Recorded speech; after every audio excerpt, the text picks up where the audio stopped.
آپ پر سلامتی۔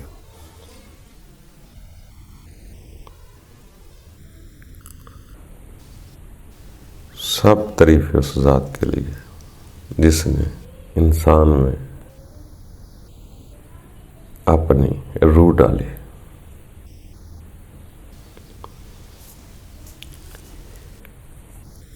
یہ جو دوستو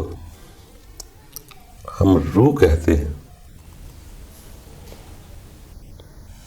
عربی میں ہم اس کو روح کہتے ہیں اور اردو میں اس کو خیال کہتے ہیں۔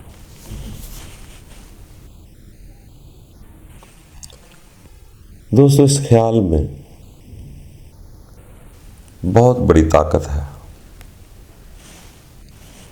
مگر ہمیں طاقت کا اندازہ نہیں ہوتا۔ ہم طاقت وہ سمجھتے ہیں جیسے جانوروں کے زور کی طاقت ہے۔ خیال کی طاقت جانور والی نہیں، اس کی پرواز کی طاقت ہے۔ کبھی آپ سوچیں، اس میں کسی سے پوچھنے سے، یعنی آدمی سے پوچھنے کی بھی ضرورت نہیں پڑتی، یہ انسان کے خود پریکٹیکل ہو جاتا ہے کہ انسان ایک سیکنڈ میں انسان دوسرے شہر اس کا خیال چلا جاتا ہے، ایک سیکنڈ میں دوسرے ملک چلا جاتا ہے، ایک سیکنڈ میں اپنے گاؤں چلا جاتا ہے، ایک سیکنڈ میں دوسرے محلے میں چلا جاتا ہے۔ یہ بڑا قدرتی ایک سسٹم ہے۔ آپ نے کبھی دیکھا ہوگا کہ جیسے ہم کہیں بیٹھے کہیں اور ہیں، پلک جھپکنے سے پہلے ہمارا خیال دوسری جگہ چلا جاتا ہے۔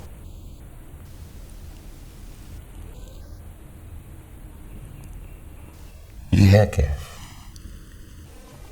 کبھی اس پہ غور کرے تو اصل وہی ہے ہمارے اندر۔ یہ خیال جس جگہ جاتا ہے اس جگہ سے آپ اندازہ لگا سکتے ہیں کہ ہم کیسے۔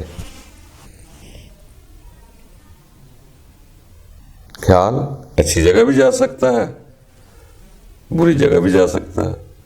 تو جو ہم ہوتے ہیں اصل میں ہم وہ ہوتے ہیں جہاں خیال ہمارا زیادہ جائے،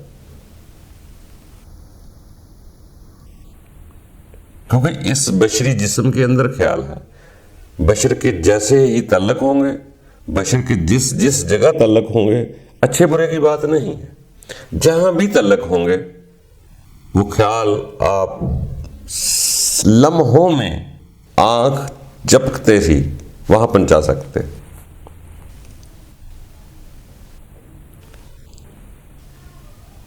اس کو ہم عربی میں روح کہتے ہیں،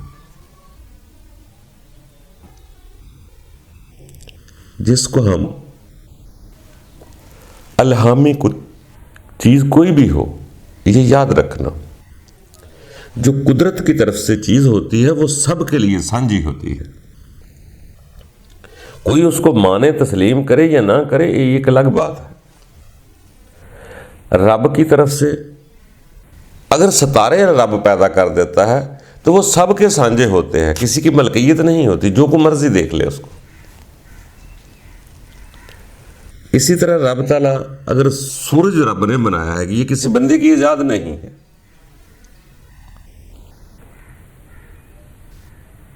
جو رب نے بنایا ہے وہ سب کا سانجھا ہوتا ہے۔ اب سورج کی دھوپ جو مرضی کوئی استعمال کر لے، کسی پہ کوئی پابندی نہیں۔ اسی طرح چاند، ستارے، یہ وہ وغیرہ جو بھی کچھ ہم سمجھتے ہیں کہ یہ امر الہی ہوا، ویسے تو ساری چیز امر الہی ہے، چلو جو ہماری عقل کے مطابق آتا ہے کہ یہ انسان کے بس کی بات نہیں۔ یہاں انسان کے بس کی بات نہیں، وہاں خدا جو کرتا ہے وہ سب کے لیے سانجھا ہی ہوتا ہے۔ موسم ہو، بارش ہو، دھوپ ہو، سردی ہو، گرمی ہو، یہ انسان جتنا مرضی اس سے فائدہ اٹھا لے۔ اسی طرح ہم قرآن کو بھی اللہ کا کلام کہتے ہیں. یہ فقط میرے لیے نہیں، اسے کوئی بھی پڑھ سکتا ہے. یہ وہ رب نے کا کلام ہے جو رب العالمین کے لیے ہے، کوئی بھی پڑھ سکتا ہے، جو مرضی اس کو فائدہ اٹھا لے. کوئی کسی پر پابندی نہیں لگا سکتا، کیونکہ رب کی جو قدرت کے امر کی چیزیں ہوتی ہیں وہ سب کے لیے سانجھی ہوتی ہے.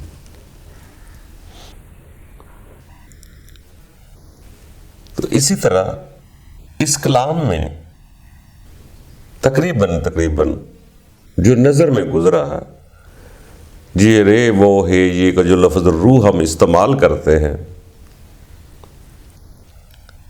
یہ کوئی تقریباً 28 دفعہ آیا ہے قرآن پاک میں.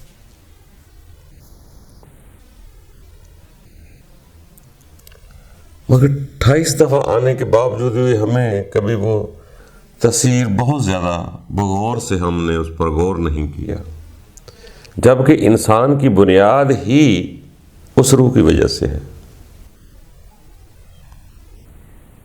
جب سے بشر پیدا ہوا، بنایا گیا،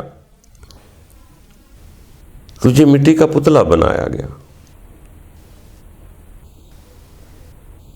اس کے اندر رب نے فرمایا کہ میں نے اپنی روح پونگنی یا ڈال دی.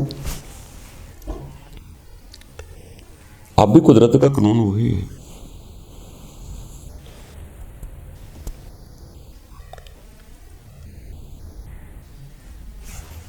اس روح کو دیکھیں وہ کتنی پاورفل شے ہے. کبھی آپ سوتے ہوئے اندازہ کر سکتے ہیں کہ جب ہم سوتے ہیں ہمیں خواب آتی ہے،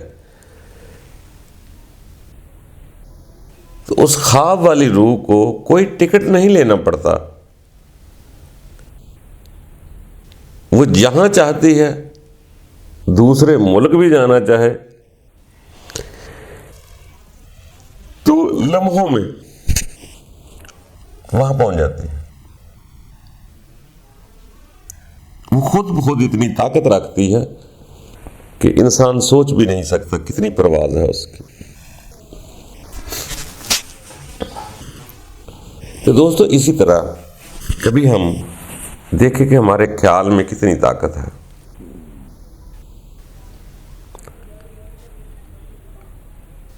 اگر آپ کسی اس جگہ جا رہے ہو جہاں آپ کی روح جا رہی ہو، یا آپ کا دل چاہ رہا ہو، یا کوئی ایسا حادثہ ہو جائے جہاں آپ چاہتے ہیں جس کو، تو آپ کو اس چھوٹے موٹے راستے کے خطرات یاد نہیں رہتے، آپ چاہتے ہیں وہاں پہنچ جائیں.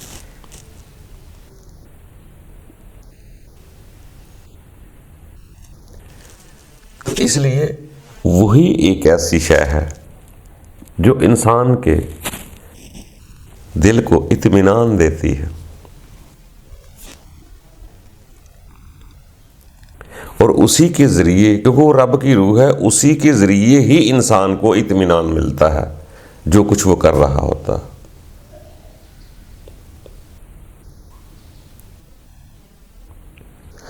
اگر ہم اس پہ غور کریں یہ کیا شے ہے، کتنی خوبصورت شے ہے، اس کو جب سمجھنے کی کوشش کریں تو یہ بھی آئے دن پاور پکڑتی جائے گی.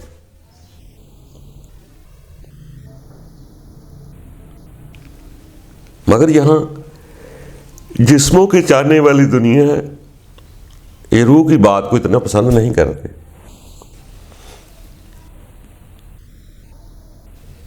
جسموں سے لذت لینے والے لوگ روح سے لذت نہیں لیتے. بڑی خوبصورت چیز ہے، اللہ کی امانت ہے انسان کے اندر. اسے پریم کرو، جیسے ہی رب کا ذکر کرو گے اس کی میں توانائی بڑھے گی. وہ آپ کے اندر کچھ بھی چیزیں ایسی پیدا کر سکتی ہیں جس کے آپ کو اطمینان مل سکے. بلکہ بہت ساری جگہ ایسا بھی لکھا گیا کہ جن کے دلوں پر میں نے ایمان لکھ دیا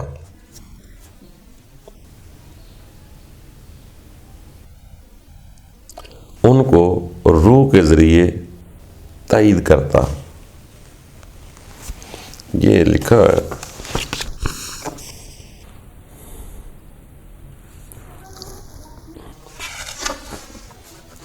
سورہ مجادلہ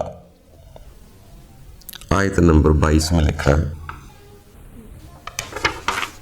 عربی میں بھی آپ پڑھیں گے نا تو وہاں پہ نظر آ جائے گا. کاتب فی قلوبکم، دل پر کتاب کر دیا. کتاب کہتے لکھنے کو. دل پر کتاب کر دیا، لکھ دیا.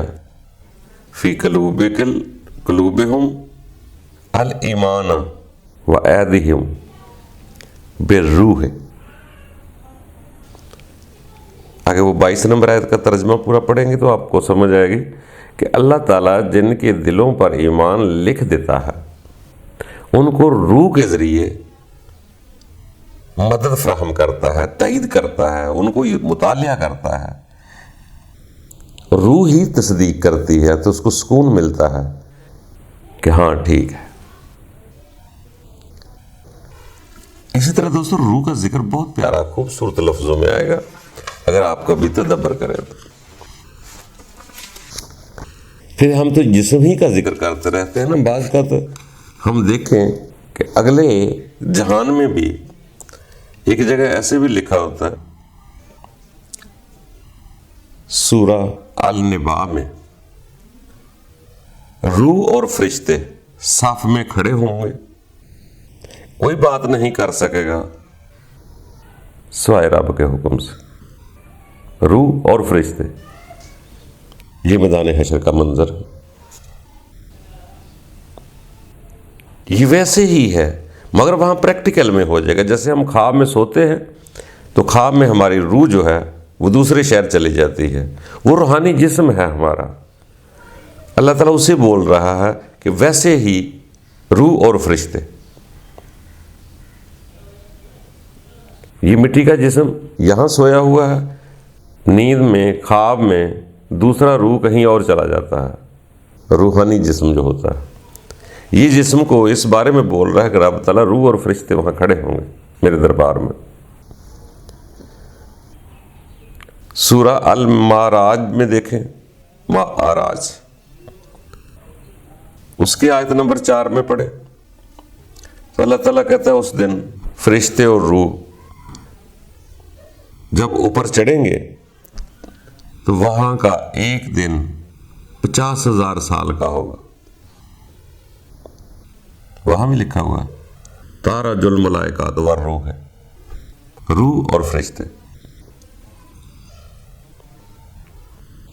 پھر لیلۃ القدر سورہ القدر میں بھی ہے، وہاں بھی آیت نمبر 4 میں لکھا ہے نازل ہوتے ہیں ملائکہ اور روح. کل امر رب کے امر سے. تو دوستو اصل بات ہو رہی تھی کہ یہ روح جو ہے اس میں بہت طاقت ہے، بہت پرواز ہے. آپ جہاں چاہیں اسے بھیج دیں. ابھی چاہیں آنکھ بند بھی نہ کرے یا آنکھ بند کر لے، 1 سیکنڈ میں دوسرے دوست کے پاس چلی جاتی ہے، گاؤں میں چلی جاتی ہے، شہر میں چلی جاتی ہے. اس توانائی کو پہچاننے کی کوشش کریں اور یہی وہ توانائی ہے جب پاور اختیار کرتی ہے تو یہ آسمانوں کے اوپر بھی جا سکتی ہے. جیسے رب تعالیٰ فرماتا ہے کہ میں اپنے بندوں کے لیے آسمانوں کے دروازے کھول دیتا ہوں. جو بھی جہاں کہیں بھی دروازے کھولنے ہیں، یہ جسم تو نہیں جا سکتا نا، وہاں روح ہی جا سکتی ہے.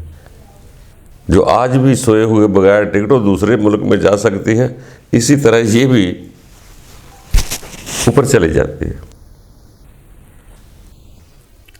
یہاں شیطانی مخلوق نہیں ہوتی، وہاں چلی جاتی ہے.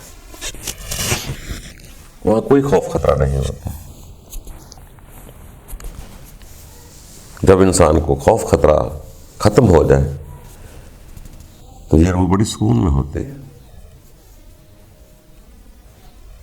باہر کیا میرے دوستو، غور کرو. باقی یہ علم کی باتیں سدا بہار نہیں ہوتی، ساتھ چلتی. اس سے جوہر حاصل کر کے یہ علم جو ہوتا ہے یہ انسان کو ایک تسکین دیتا ہے، اطمینان دیتا ہے، مگر جب انسان اپنے رب کی طرف خیال کو لے کر جاتا ہے تو وہ خود بخود بڑھتا رہتا ہے، اس کو امن آتا رہتا ہے، خود بڑھتا رہتا ہے۔ آگے بڑھتے رہیں، یہ قانون قدرت ہے کہ ظاہری جسم نہیں رہتا، یہ یہاں ہی کا بنا ہوا ہے، یہاں ہی رہ جائے گا۔ آگے قدرت کا نظام ہے، کوشش کرتے رہیں، آگے بڑھتے رہیں۔ اللہ تعالیٰ ہم سب کے لیے آسانیاں پیدا کرے۔ یہ بھی اس کا فرمان ہے کہ روح کا علم میں نے قلیل کا لفظ آیا ہوا، تھوڑے کم لوگوں کو دیا گیا، باقی قرآن میں لفظ تو ہے، علم تو ہے۔ اتنی دفعہ اگر الہامی کتاب میں ذکر ہے، یہ کوئی بندے کی کتاب نہیں ہے، الہامی کتب ہے، الہام کی گئی ہے، اس میں اتنی بار ذکر آیا، مگر ہمارے ہم اس کو ذرا غور نہیں کرتے۔ اور غور کریں گے سمجھ آ جائے گی۔ یہ جو مراج ہوتی ہے ہر عبادت کے بعد، یہ روح کو ہی ہوتی ہے، روح ہی کہیں جڑتی ہے، روح ہی کہیں بلند ہوتی ہے، جسم کہیں نہیں جا سکتا۔ ہم روز انہی چیزوں سے گزرتے ہیں، صرف ہم غور نہیں کرتے۔ باقی میرے دوستو خوش رہو، آرزو ضرور کرو، اتنا ضرور کرو یہ دیس میرا مستقل نہیں ہے۔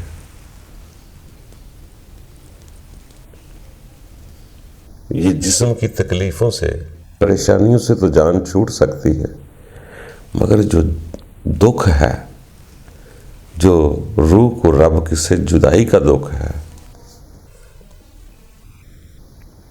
اس کا کیا کرو گے؟ وہ تو رہے گا جب تک آپ یہاں اس دنیا میں ہیں، جدائی کا دکھ تو رہے گا۔ ہر کوئی چاہتا میں اپنے مالک خالق اپنے اصل جگہ واپس چلا جاؤں۔ پردیس میں کوئی بھی نہیں رہنا چاہتا، کیونکہ پردیس میں وہ پوری سہولتیں مل سکتی نہیں جو دیس میں ہوتی ہے۔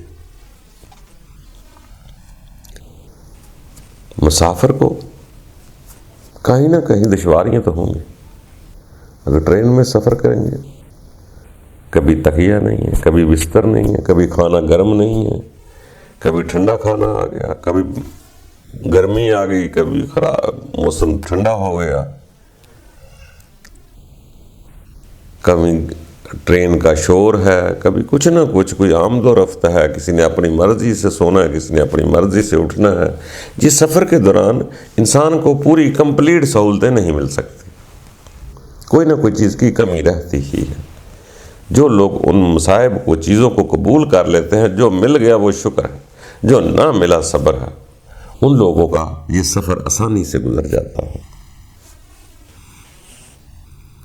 یہ تب تک ہے جب تک یہ جسم ساتھ ہے، اور یہ جسم روح کی وجہ سے ہی چلتا پھرتا ہے۔ جب یہ علیحدہ ہوگی، یہ ڈھانچہ ادھر زمین میں رہ جائے گا، اس کی ادھر ہی کشش شکل ہے، اصل اس کا زمین ہی ہے، وہ توانائی اوپر چلی جائے گی۔ تو جو آپ کا جسم کام کرتا ہے، اسی لیے اچھے اعمال کا کہتے ہیں کہ جسم کو اچھے اچھے کام کرنا چاہیے، تاکہ آپ کا خیال بھی پھر اچھی جگہ جائے گا۔ اگر آپ کے جسم کے کرم یا کام برے ہیں تو آپ کا خیال بھی بری بری جگہ جائے گا۔ اسی خیال نے ہی طاقتور ہونا ہوتا ہے جو انسان کو آگے بڑھاتا ہے۔ تو انسان کے اندر جب یہ سمجھ آ جائے گا کہ رب نے ہی روح ڈالی ہوئی ہے، جیسے نفخت فیہ من روحی کا لفظ استعمال ہوتا ہے، روح کا ذکر بہت زیادہ ہے، مگر ہم جسموں کو پسند کرتے ہیں، جسموں والے لوگ ہیں، ہم جسموں کی ہی بات کرتے ہیں۔ ہم نے کبھی نہیں سوچا کہ روح کیا ہے۔ تو رب تعالیٰ ہم سب کے لیے آسانیاں پیدا کرے اور خوش ہوا کرے اور خوش رہا کرے۔ یہ زندگی امتحان گاہ ہی ہے، روح بیدار ہو جائے گی تو انشاءاللہ اطمینان دے دے گی۔ اس انسان کے اندر بہت کچھ باقی ہے ابھی۔ اس کو عام نہ سمجھے کہ یہ جسم جو ہے صرف جانوروں کی طرح یہی ہے، کھاؤ پیو بچے پیدا کرو تو بس چلے جاؤ۔ ایسا کچھ نہیں ہے، یہ بڑی کمال کی چیز ہے۔ اس کے اندر بہت خوبصورت چیزیں ہیں۔ اللہ تعالیٰ اس خوبصورتی کو بیدار کرے گا، ضرور کرے گا، اگر ہم نے جستجو کر لی تو۔ پھر وہ خود ہی علم بڑھاتا جاتا ہے جس طرف انسان جاتا ہے۔ یہ دائیں ہاتھ جائے بائیں ہاتھ جائے، دنیا کی طرف جائے آخرت کی طرف جائے، اپنے آپ کو منوا لے یا اپنے خدا کو منوا لے، بس اسی طرح ہے دوستو یہ انسان چل رہا ہے، جا رہا ہے۔ آپ بھی جا رہے ہیں، سبھی جا رہے ہیں، رکنا کسی نے نہیں ہے۔ آپ نے شوق سے جانا ہے یا خوف سے ڈر کے مارے جانا ہے، جی پسند اپنی اپنی۔ اگر آپ نے ارادہ کر لیا تو پھر ناممکن کچھ نہیں۔ وہ ہمارا مددگار ہے، ضرور ساتھ دے گا اور ہماری رہنمائی کرے گا۔ وہی ہمارا ہمدرد ہے جو ہمیں اطمینان دیتا ہے۔ اللہ آسانیاں پیدا کرے، خوش رہا۔